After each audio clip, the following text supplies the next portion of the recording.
दोस्तों, तो कैसे हैं आप सब। आज हम समझेंगे कि जब हाई कोर्ट या सुप्रीम कोर्ट में चीफ जस्टिस की पोस्ट खाली हो जाती है तो क्या होता है।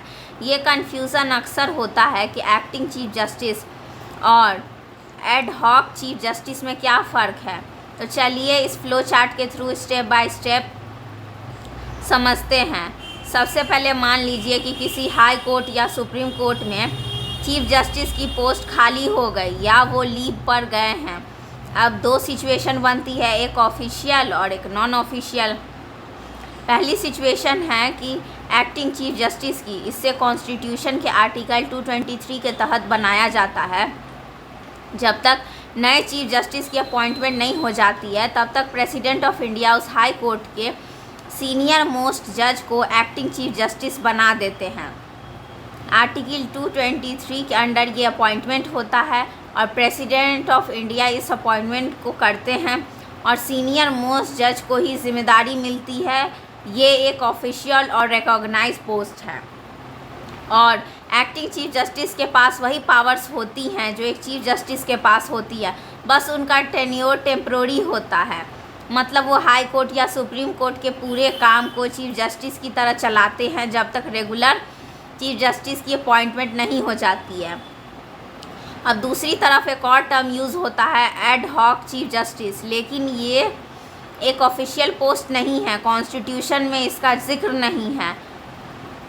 इसका मतलब ये है कि कभी कभी बैकलॉग क्लियर करने के लिए किसी जज को एक्स्ट्रा जिम्मेदारी दी जाती है, पर यह कोई कॉन्स्टिट्यूशनल पोस्ट नहीं है। इसमें जो है किसी भी आर्टिकल में इस पोस्ट का जिक्र नहीं है।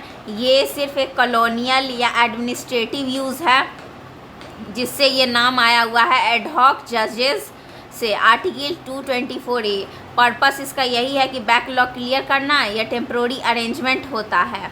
अब आइए BNSS भारतीय नागरिक सुरक्षा संहिता की तरफ। ये सबऑर्डिनेट जुडिशरी के लिए सिस्टम बताता है। BNSS के सेक्शन 9 से 11 के अंदर सेशन कोर्ट के लिए प्रोविज़न है जिसमें स्टेट गवर्नमेंट और हाई कोर्ट एडिशनल एक्टिंग या एडहॉक जजेस अपॉइंट कर सकती है।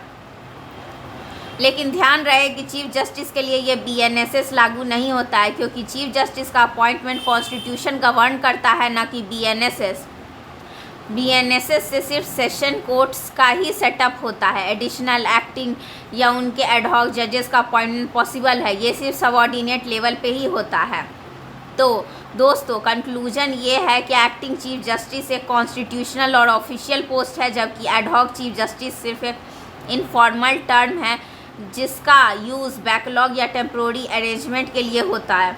और BNSS का कॉन्सेप्ट सिर्फ सबऑर्डिनेट कोर्ट्स के लिए है, चीफ जस्टिस के लिए नहीं। उम्मीद है आपको पूरा डिफरेंस क्लियर हो गया होगा।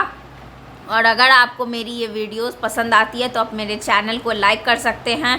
इस वीडियो को लाइक करें, शेयर करें, सब्सक्राइब करें और अपने दोस्तों के साथ शेयर करें। Thank you and stay tune.